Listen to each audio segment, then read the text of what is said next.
ഇപ്പം ഈ നിമിഷത്തിൽ നിങ്ങൾ എൻ്റെ കൂടെ കൂടിയാൽ 2025 ക്രിസ്മസ് രാവിൽ നമ്മൾ ഒന്നിച്ച് വീഞ്ഞു കുടിക്കും. ഇന്ന് നിങ്ങൾ എൻ്റെ കൂടെ തുടങ്ങിയാൽ നമ്മൾ ക്രിസ്മസ് രാവിൽ ഒന്നിച്ചിത് ഓപ്പൺ ചെയ്യുന്നതായിരിക്കും. വേണ്ടത് 5 കിലോ മുന്തിരിങ്ങ, ഏത് മുന്തിരി എടുക്കാം.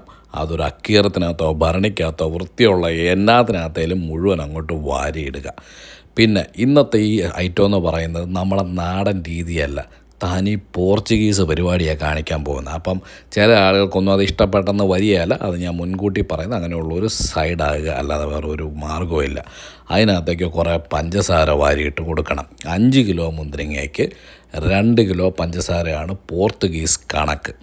അങ്ങനെ ആ പഞ്ചസാര മുഴുവൻ വാരിയിട്ട ശേഷം കൈ നല്ല മേനയ്ക്ക് കഴുകി വൃത്തിയാക്കി വെച്ച് കൈ അങ്ങോട്ട് ഇടണം. സാധാരണഗതിയിൽ കാലാണ് ഇടുന്നത്. ഞാൻ കേരളത്തിലായതുകൊണ്ട് മാത്രം ഞാൻ കൈ ഇടുന്നില്ലെങ്കിൽ ഞാൻ കാലിട്ടേനം. അതാണ് അതിൻ്റെ ഒരു പോർച്ചുഗീസ് രീതി എന്ന് പറയുന്നത്. എന്നാലും കൈ ഇട്ടത് നല്ലപോലെ മൊത്തം ക്രഷ് ചെയ്ത് ഒരു മുന്തിരി പോലും ഉടയാത്തത് അതിനകത്ത് ഉണ്ടാവരുത്. ആ രീതിയിൽ മുഴുവൻ അങ്ങോട്ട് ഉടയ്ക്കണം.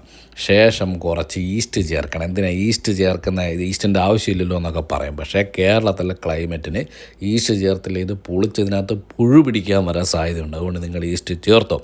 പിന്നെ കേരളത്തിൽ എന്നു മുതലാണ് ക്രിസ്ത്യാനികൾ ഈ വീഞ്ഞ് സേവ ആരംഭിച്ചത്, അഥവാ ക്രിസ്മസിന് വീഞ്ഞ് ആരംഭിച്ചതെന്ന് ചോദിച്ചാൽ ഈ വെള്ളം ഒഴിക്കുന്നതൊക്കെ നോക്കി വെച്ചോണേ എന്ന് ചോദിച്ചു കഴിഞ്ഞാൽ 1503 പോർച്ചുഗീസുകാർ സെൻറ്റ് ഫ്രാൻസിസ് ചർച്ച് കൊച്ചിയിൽ സ്ഥാപിച്ച അന്ന് മുതലാണ് പൊതുജനത്തിന് വീഞ്ഞ് കിട്ടിത്തുടങ്ങിയത്. അന്ന് മുതൽ ഇന്നു വരെ എല്ലാ ക്രിസ്മസിനും വീഞ്ഞു കുപ്പികൾ കേരളത്തിൽ ഒത്തിരി പൊട്ടാറുണ്ട്. അതുകൊണ്ട് ഈ ക്രിസ്മസ് 2025 ക്രിസ്മസ് നമ്മൾ പൊളിക്കും.